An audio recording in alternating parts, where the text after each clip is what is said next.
السلام علیکم ورحمۃ اللہ وبرکاتہ۔ آج میں آپ کو بہت سمپل طریقے سے آلو کے پراٹھے کی بنانے کی ریسیپی دوں گی، جو بنانے میں بھی بہت آسان ہے اور کھانے میں بہت ٹیسٹی لگتے ہیں۔ آئیے اللہ کے پاک نام سے شروع کرتے ہیں۔ تو سب سے پہلے ہم نے 2 بڑے آلو لے لینے، ان کو چھیل لینا، ان کو اچھے طریقے سے دھو کے کاٹ کے اس طرح کیوبز میں کاٹنا ہے۔ اس سے یہ ہوگا کہ ہمارے 2 فائدے ہوں گے۔ ایک تو یہ کہ جو ہمارا آلو ہے نا وہ اچھے طریقے سے بوائل ہو جائیں گے، اور اس میں لیس سی نہیں ہوگی۔ آلو کے چھلکوں کی نا اپنی لیس سی ہوتی ہے، تو وہ آلو چپچپاہٹ سے ہونے شروع ہو جاتے ہیں۔ تو دوسرے نمبر پہ یہ کہ آپ کا جو بعد میں چھیلنے کا جو ٹائم ہے وہ بچت ہو جاتی ہے۔ تو آئیے اس کے بعد ہم اس کو دیگچی میں ٹرانسفر کر دیں گے۔ جس دیگچی میں ہم نے بوائل کرنا ہے اس کو، اس کے بعد ہم 1/2 لیٹر کے قریب اس کے اندر پانی ایڈ کر دیں گے، جس میں ہلکے سے بس یہ ڈوب جائیں۔ زیادہ پانی بھی ایڈ نہیں کرنا کیونکہ بعد میں خشک ہونے میں اس کو ٹائم زیادہ لگے گا۔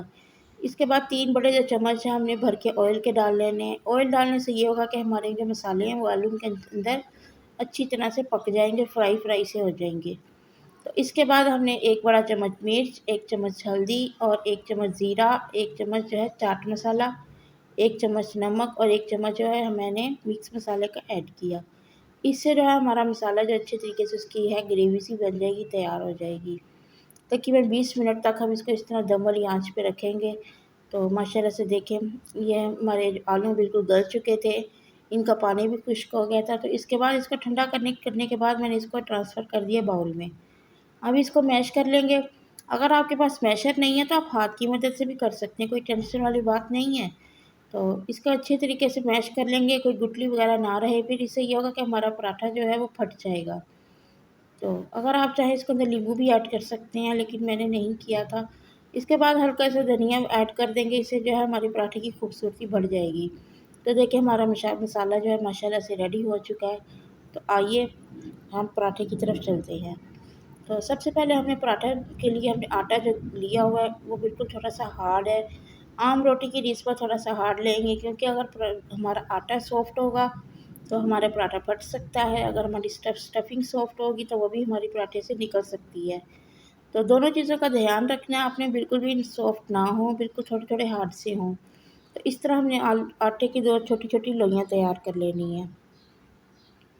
پہلے ہم ایک لوئی کو اچھے طریقے سے بیل لیں گے، تو اس کے بعد ہم پھر دوسری روٹی کو اچھے طریقے سے بیلنا، نہ زیادہ موٹا کرنا ہے نہ زیادہ باریک کرنا ہے، دھیان سے کرنا ہے۔ تو ماشاءاللہ سے دیکھیں ہماری ایک روٹی تیار ہو چکی ہے۔ اسی طرح سے سیم ہم دوسری روٹی بھی تیار کریں گے اور پھر اس کے اندر اسٹفنگ بھریں گے۔ تو بالکل دھیان سے آپ نے کرنا، اگر آپ کو خشکا کم لگ رہا تو آپ اور لگا کے اس کو تھوڑا سا باریک سا بیل سکتے ہیں۔ تو ماشاءاللہ سے میں فائن آٹا استعمال کر رہی ہوں، آپ کوئی بھی آٹا بھی استعمال کر سکتے ہیں، گندم کا بھی استعمال کر سکتے ہیں۔ فائن آٹے کے یہ ہوتا ہے کہ پراٹھے جو ہیں بہت ہی اچھے بنتے ہیں، لذیذ بنتے ہیں اور وائٹ کلر کے ہوتے ہیں، تو بہت دیکھنے میں بھی بہت خوبصورت لگتے ہیں۔ تو ماشاءاللہ سے دیکھیں مسالہ جو ہے ہم نے اچھے طریقے سے فل کر لینا ہے، تو کنارے تک کر لینا ہے۔ تو یہ ہوگا پھر کنارے ہمارے سوکھے سوکھے نہیں رہیں گے۔ تو اچھے طریقے سے جب مسالہ فل ہوا ہو تو پھر یہ دہی کے ساتھ، رائتے کے ساتھ، چائے کے ساتھ، کیچپ کے ساتھ ہر طریقے سے کھا سکتے ہیں، کھانے میں بہت ٹیسٹی لگتے ہیں۔ تو اس کے بعد دوسری روٹی بھی اس کے اوپر ڈال کے اچھے طریقے سے اس کے کنارے بند کر لیں گے، کوئی کنارہ چھوٹا نہ رہ جائے ورنہ ہمارا مسالہ باہر نکل جائے گا اور پراٹھے کا شکل خراب ہو جائے گی۔ تو ماشاءاللہ سے دیکھیں بالکل تیار ہو چکا ہے۔ ہم اس کو توے پر ڈالیں گے، توے پر ڈالنے سے پہلے یہ دھیان رکھنا ہے کہ ہماری جو آگ ہے وہ بالکل تیز نہ ہو، کیونکہ پھر ہمارا پراٹھا جلدی سے جل جائے گا اور کرسپی نہیں ہوگا، جل جائے گا۔ تو اس کی ایک سائڈ ماشاءاللہ سے پک چکی تھی، پھر ہم نے اس کی سائڈ پلٹ دی۔ تو اسی طرح سے ہم اچھے طریقے سے پکا کے پھر ہم اس کے اوپر آئل لگائیں گے۔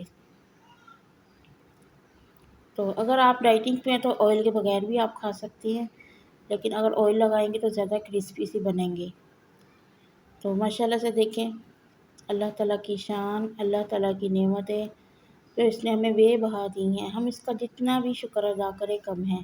اس کی دونوں سائڈس پہ تیل لگا دیں گے، آئل لگا دیں گے، تو اس سے ہمارا پراٹھا زیادہ کرسپی بنے گا۔